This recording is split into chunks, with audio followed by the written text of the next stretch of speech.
सभी बढ़िया हैं? चलिए, बहुत बढ़िया बात है। सभी की पढ़ाई सही चल रही है। चलिए देखिए, हमारा जो आपका 6 से लेके और कहीं ना कहीं 10 तक के लिए मैंने एक बेसिक लेक्चर सीरीज शुरू की थी आप लोगों के लिए। इसमें एक लेक्चर हमने कल किया था जिसमें हमने योग और मतलब जोड़ और बाकी के लिए हमने कुछ नियम देखे थे संख्याओं के चिन्हों के आधार पर, कि अगर संख्याएं प्लस की हैं, दोनों माइनस की हैं, या एक प्लस की है एक माइनस की है, तो उनमें किस प्रकार से जोड़ अथवा बाकी की संक्रिया की जाती है और उत्तर का जो चिन्ह होता है वो किस प्रकार लिखा जाता है। उसी सीरीज को आगे बढ़ाते हुए कुछ बच्चों ने, देखिए मैंने लास्ट में 10 क्वेश्चन दिए थे, कुछ बच्चों ने क्वेश्चन करके दिखाए हैं, बहुत अच्छी बात है। कुछ बच्चों ने क्वेश्चन नहीं दिखाए हैं, वो जल्द से जल्द अपने क्वेश्चंस को भेजे। ये आपका बिल्कुल बेसिक क्लियर कर रहे हैं, ये आगे तक आपके काम आएगा। ठीक है, आज हम देखेंगे गुणा भाग के लिए कि गुणा भाग में क्या होता है चिन्हों का प्रभाव। ठीक है, तो अपनी कॉपी और पेन के साथ तैयार हो जाइए। अब हम देख रहे हैं गुणा भाग के लिए नियम।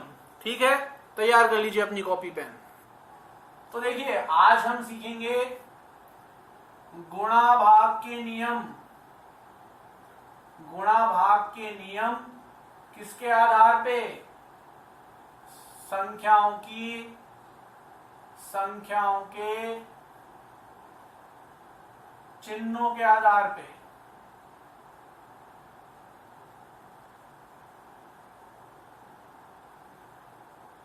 समझ में आ गई बात? चलिए, तो जब कल एक हमने चार्ट बनाया था, वही चार्ट जो पिछले लेक्चर में हमने बनाया था, वही चार्ट मैं दोबारा बना रहा हूं। तो आप सबको यहां ध्यान देना है। क्या लिखा था यहां? सबसे पहले हमने पहली संख्या का चिन्ह, पहली संख्या का चिन्ह। फिर क्या लिखा था भाई?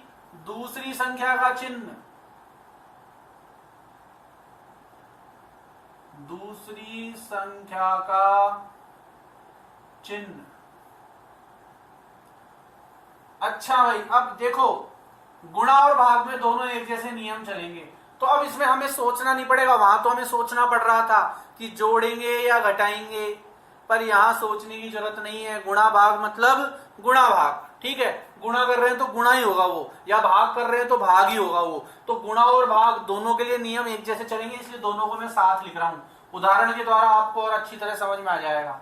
ठीक है, तो यहां मैं लिख सकता हूं पूरे के लिए ही, पूरे में ही या तो गुणा होगा या भाग होगा। ठीक है, पूरे में ही क्या होगा? गुणा या भाग। और लास्ट में उत्तर का चिन्ह क्या आएगा? यही वो चीज है जो सबसे ज्यादा परेशान करती है बच्चों को। तो ये हमें देखना है। ये तो पता है भाई, गुणा होगा या भाग होगा। गुणा कर रहे हैं तो गुणा होगा, भाग हो रहा है तो भाग होगा, पर उसके बाद उत्तर का चिन्ह क्या आएगा, वो सबसे ज्यादा समस्या कर देता है। तो चलिए स्टार्ट करते हैं हमारा पहला नियम। अच्छा, पहले वो चारों जो संभावित परिणाम है वो तो मैं याद कर लूं। क्या क्या हो सकता है? या तो दोनों संख्याएं प्लस की, या दोनों संख्याएं माइनस की, या एक प्लस की एक माइनस की, या एक माइनस की एक प्लस की। तो पहला, दूसरा और कहीं ना कहीं ये दोनों एक ही बात होती है। समझ में आ गई बात? चलिए देखिए, प्लस माइनस के नियम अलग है, उनको सेपरेट देखना है। ये अलग है, मिक्स मत कर देना, इसीलिए अलग अलग समझा रहा हूं मैं। चलिए, तो देखिए दोनों प्लस हो, अगर पहली संख्या भी प्लस की हो, दूसरी भी प्लस की हो, तो क्या होता है? तो एक सिंपल सा उदाहरण लेता हूं मैं। 2 को 3 से गुणा करता हूं। अब यहां आपको कुछ और भी नई चीजें आज सीखने को मिलेगी जो आपके आगे बहुत काम आएगी, तो बड़े ध्यान से इस लेक्चर को देखना है आपको। 2 को 3 से गुणा कर रहा हूं तो कितना मिल रहा है? 6। 3 दूनी क्या करते हो आप? 6 लिख देते हो। ठीक है, क्या 2 के पहले कोई चिन्ह है क्या? नहीं है, तो क्या मानेंगे इसको? प्लस का, जो कि मैंने पिछले लेक्चर में बताया था आपको। क्या 3 के पहले कोई चिन्ह है क्या? अब आप बोलोगे सर गुणा है ना, बट गुणा तो संक्रिया है, इसकी धनात्मक या ऋणात्मक चिन्ह की बात कर रहा हूं। तो 3 के पहले कोई धनात्मक या ऋणात्मक चिन्ह है क्या? नहीं है, तो ये भी प्लस की मानी जाएगी। जब कोई चिन्ह ना हो प्लस माइनस में से, तो उसे प्लस का ही माना जाता है। तो एक तरह से 2 भी प्लस का, 3 भी प्लस का। आप ये मत कह देना ये गुणा का चिन्ह है ना 3 के पहले, मैं प्लस माइनस की बात कर रहा हूं। यहाँ क्या लिखा है? पहली संख्या प्लस की, दूसरी भी प्लस की। तो यहाँ पे मैं बात कर रहा हूं प्लस या माइनस के चिन्ह की। तो 2 के पहले कोई चिन्ह नहीं लगाया मैंने, तो ये भी प्लस का। 3 के पहले कोई चिन्ह नहीं है, तो ये भी प्लस का। और उत्तर में क्या आया? 6। 6 के पहले कोई चिन्ह है क्या? नहीं है, तो ये भी प्लस का। इसी तरह से इसी तरह से तो क्या कह सकता हूं मैं कि दोनों संख्याएं प्लस की हो और गुणा किया तो उत्तर का आएगा प्लस का। चलो भाग देख लेते हैं, सिंपल सा भाग देख लेते हैं। 8 में 4 का भाग दिया, कितनी बार जाता है? 2 बार। 4 दूनी 8, 8 का प्लस का, 4 भी का प्लस का, तो उत्तर भी का आया प्लस का। इसका मतलब अगर दोनों संख्याएं प्लस की हो और गुणा या भाग करेंगे तो उत्तर हमेशा किसका आएगा?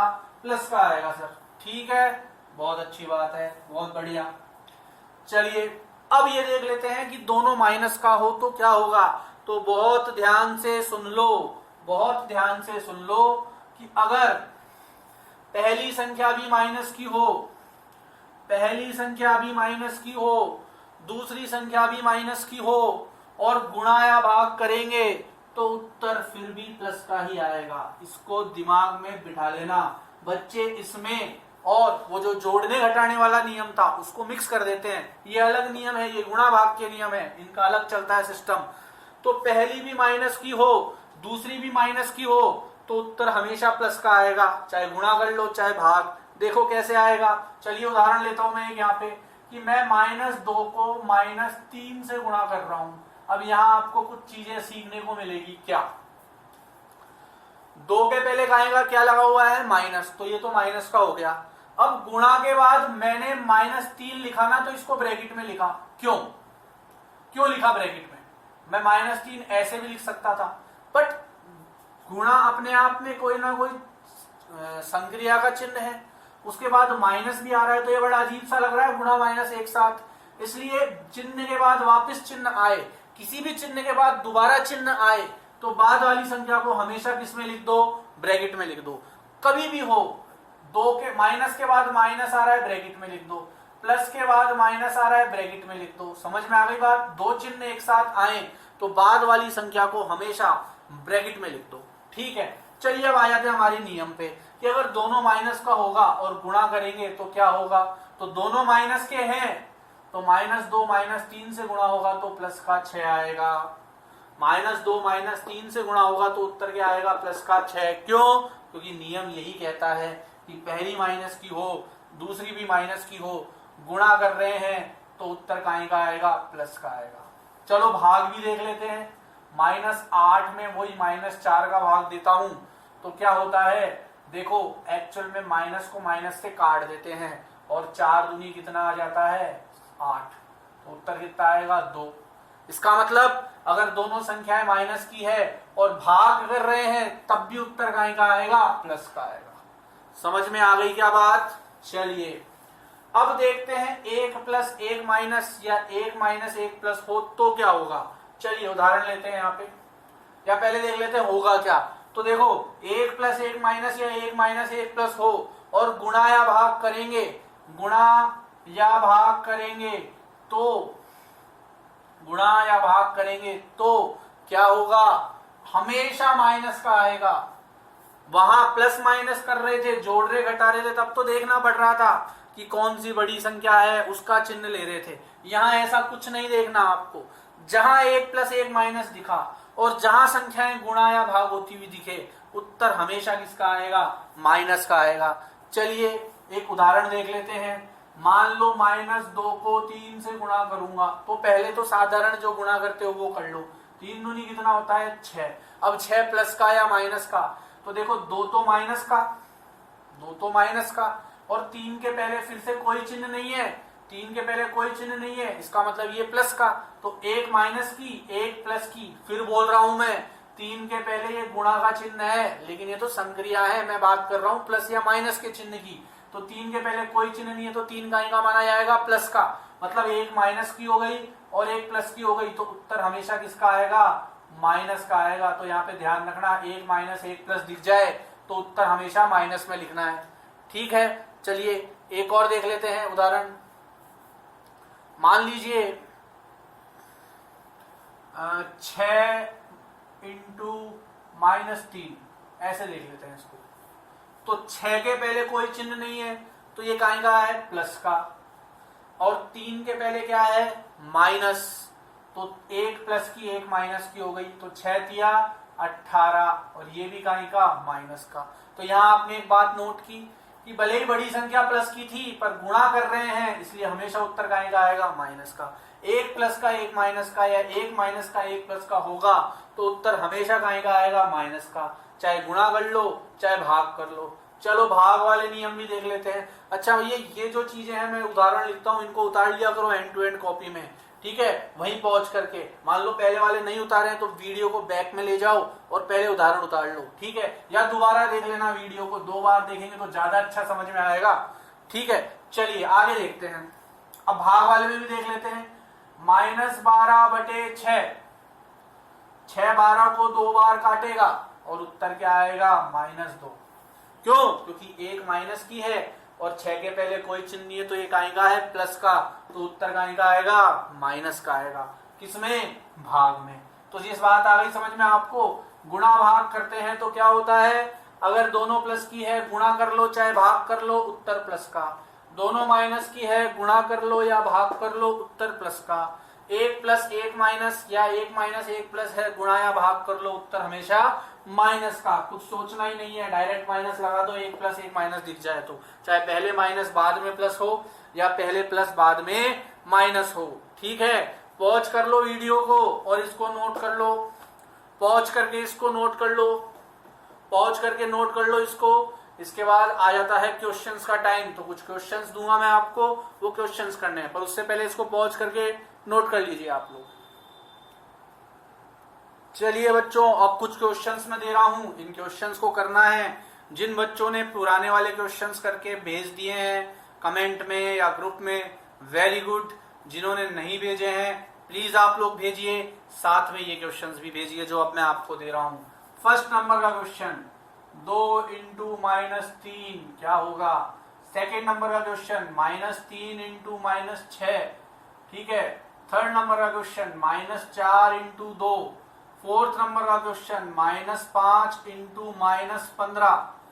फिफ्थ नंबर का क्वेश्चन 6 × 0। सिक्स नंबर का क्वेश्चन -1 × 7। सेवंथ नंबर का क्वेश्चन -1 × -9, ठीक है। अब कुछ भाग के क्वेश्चन दे रहा हूं मैं आपको। 8th नंबर का क्वेश्चन -6/2। 9th नंबर का क्वेश्चन -18/-3। अब देखो जैसे ही माइनस गुण चिन्ह के बाद चिन्ह आया मैंने ब्रैकेट में लिख दिया, यहां तो ब्रैकेट में लिखने की जरूरत नहीं थी, चिन्ह के बाद चिन्ह आया बाद वाली संख्या को ब्रैकेट में लिख दिया। तो जहां भी आपको ऐसा दिखे उसे तुरंत ब्रैकेट में लिख दो, जैसे ही 2 चिन्ह दिखे आपको, ठीक है। चिन्ह के बाद चिन्ह आए बाद वाले को ब्रैकेट में लिख दो। चलिए 10th क्वेश्चन देखिए -21/3। 11th question -45/-15। 12th question -27/9। 13th question 48/-6, ठीक है। तो ये 13 क्वेश्चंस मैं आपको दे रहा हूं। इन 13 क्वेश्चंस को आप लोग मुझे कल तक कॉपी करके दीजिए, फिर हम एक नए टॉपिक की ओर बढ़ेंगे, एक नई चीज सीखेंगे जो हमारे गणित में आगे काम आने वाली है और इस क्लास में भी काम आने वाली है, ठीक है। तो चलिए बच्चों ये क्वेश्चंस आप मुझे कल करके दीजिए, तब तक के लिए हम इसको पॉज करते हैं और अब हम कल मिलेंगे। कल एक नए टॉपिक के साथ मैं आपके सामने आऊंगा। धन्यवाद।